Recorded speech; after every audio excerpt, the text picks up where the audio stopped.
Hey guys, welcome back. It's me again. So, I just got back from a 5 mile double. Ran 7 in the morning, 5 right now. Today, well, morning was an easy run. Right now it was supposed to be a little bit harder. Um, the run was great. But today's video is gonna be a little different. Um, today's video is gonna be on like tips on how to become a better cross country runner, or like a beginner's guide on running or whatever.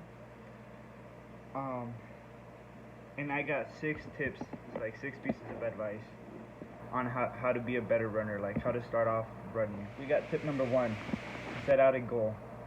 Whether you're training for a 5K, a half marathon, a full marathon, or even a mile or two, um, you want to set a goal.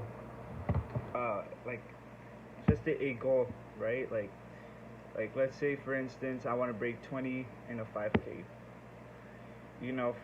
First of all, it's not going to be easy, right? But you got to accept that. You got to work for it, and you cannot, just because you don't see results right away does not mean it's not going to work out. You stick to it because you will see results eventually. You know, and if you're just getting started into running, you want to start off with how my coach taught me, um, and the team is, if you're just starting, you want to go 2 to 4 miles a day for 5 days a week, 5 6 days a week, for about 2 3 weeks, and then after those 2 to 3 weeks, um, maybe you want to bump up your mileage to 3 to 5 miles a day. Again, 5 6 days. For again 2 to 3 weeks. But I think the most important thing right now is just completing the workout. Do not focus on pace. If you're just starting, do not focus on pace. Um, the main goal is just to finish the workout. And you know, after a month, you may be feeling better, but you don't want to jump right into 6 7 8 plus miles. You want to take it easy. Like you got all summer to train. You got season to train, because all, like, the way I see it, the meets before districts, regionals, and state, they're not as important. I think of them as like to see where you're at, to test your level, like where you're at. I think the most important meets would be like districts, because that's what determines. You still want to try hard at the other meets, but you don't want to let yourself down just because you don't do well. Tip number two: stretching. This is very important, because if you don't stretch, you're more likely to get injured. Uh, I My coach has us stretch before and after our runs to risk cramps, to risk injuries, to not risk cramps, to not risk getting cramps or getting any injuries. Um, and then you're running more relaxed. Your muscles aren't too tense. And when you stretch, everything's better.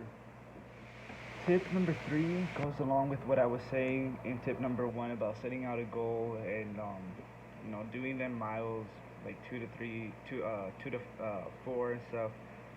Um, to improve your times and to get faster, mileage plays a big role in that. You know, the long, I mean, everybody's different. Some people work better with low miles at a higher intensity. Other people uh, are higher miles, lower intensity. Either way, you still you still have to put in them miles. You cannot just run 2 3 miles a day every day for the rest of your life and expect to run fast times. You know that's what them workouts are for. We got long runs, easy runs, recovery runs. We got fartlek workouts. We got speed workouts, tempo runs. But it's all about just completing the workout. One thing, one thing that's very important is that you never compare yourself to anybody else. It's fine to be slower than others, but I think the most important part is that as long as you keep your goals in mind and you continue to work for it, that's all that should matter. Remember that you're doing this for yourself, alright? And I think this is the beauty of running. Running running is for everybody. Whether you're just starting or you're elite, whether you're thin or not thin, whether you're black or white or any color in between. We all have a goal and we all want to we get somewhere, right? No one is judging anybody based on their runs or on their pace or anything. Tip number four. Tip number four. Sleep. Sleep is very, very important. You know, um, the doctor's recommendation, 8 hours of sleep a night. I think that's very good. Um, for runners, I think 8 to 10 hours of sleep a night is very good. You want your body. You need to run with your body relaxed and not tired. I remember, for example, last year I used to work like 6 to 2, sometimes even later, 6 p.m. to 2 a.m., 6 p.m. to 2:30, 3 a.m. And I would, get home around 3:30. Then I would shower and eat, and then sleep maybe around 4 to 4:30, and then I would wake up again at 6. Oops. I would wake up again at 6:15 to 6:30, and I would go to practice. And I remember practices were they were about an hour long, an hour and a half long, but they felt so much longer. On my hard days, the days I was supposed to like run harder, I was going at a slow pace, but I didn't feel it. But my body was just so tired that it felt like I was going hard. And then my easy days felt super hard as well because my body was just so tired. And then one thing that I noticed compared to this year that I'm not working now is that now that I get my 8 to 10 hours of sleep a night, not really, maybe like 6, 7 hours of sleep, but still, I can honestly say I've noticed a big difference. Like now, my hard days are hard, my easy days are easy, my recovery days are very recovery. Um,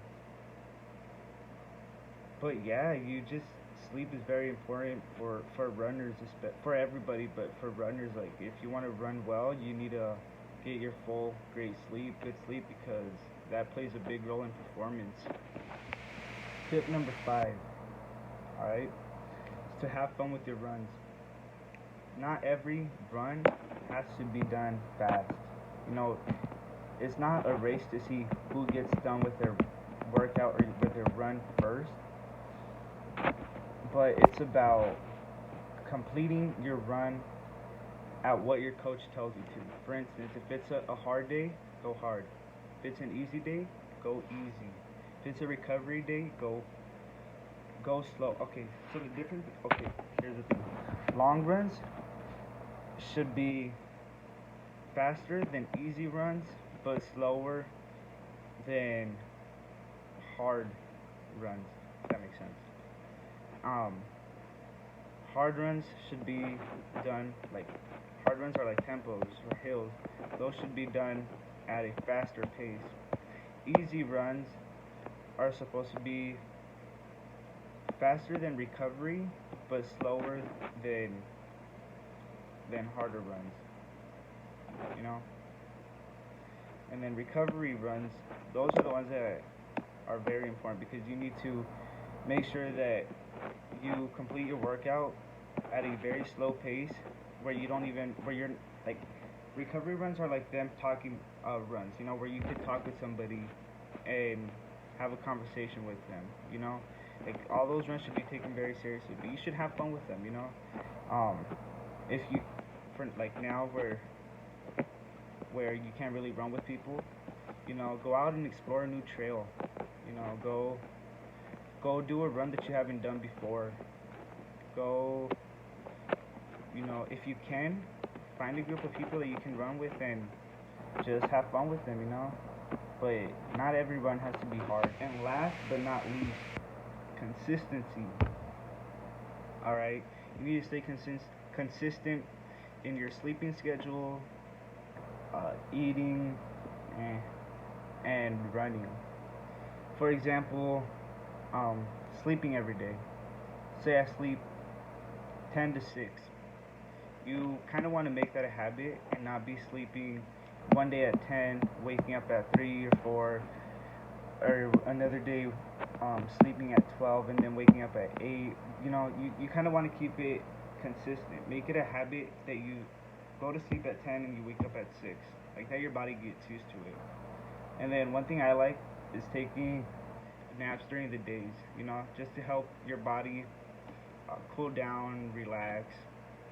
Um, and for runs, an example of staying consistent in runs, I'm gonna use me. Sundays are my long runs. Those are my 12 to 15 mile runs.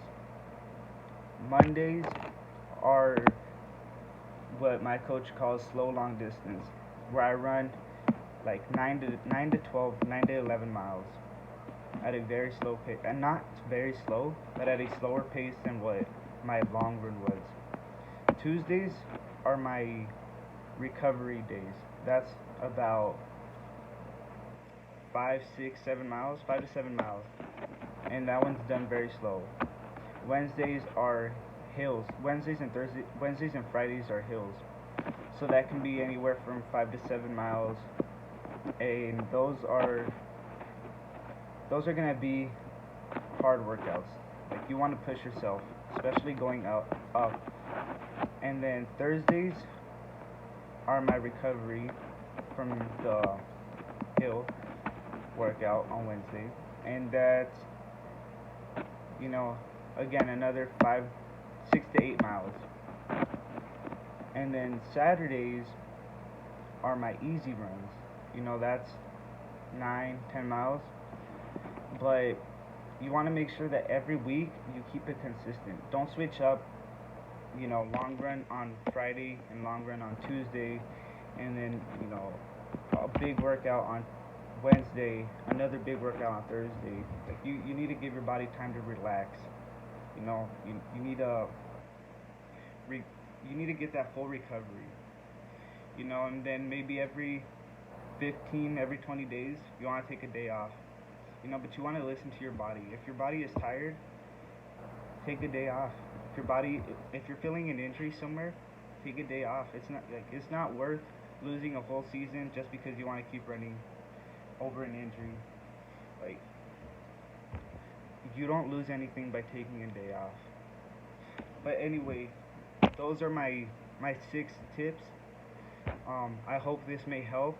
And if you guys have any other tips or any other advice that you guys may have, I'll drop them down in the comments. But yeah, let me know what else I should do a video on. And then yeah, I hope you guys are enjoying your vacations, staying healthy, staying safe. Use this time to get closer to your family. Text a friend, reach out to them, let them know that you're still there for them, let them know that you miss them. Use this time to try something new. I'm starting to write a book, and I'm hoping to be done with it by July, by next month, but I don't know. Maybe reading, just try something new, and continue working on your goals so you can become successful. Use this time to get ahead of yourself, and you guys just stay safe. God bless you guys.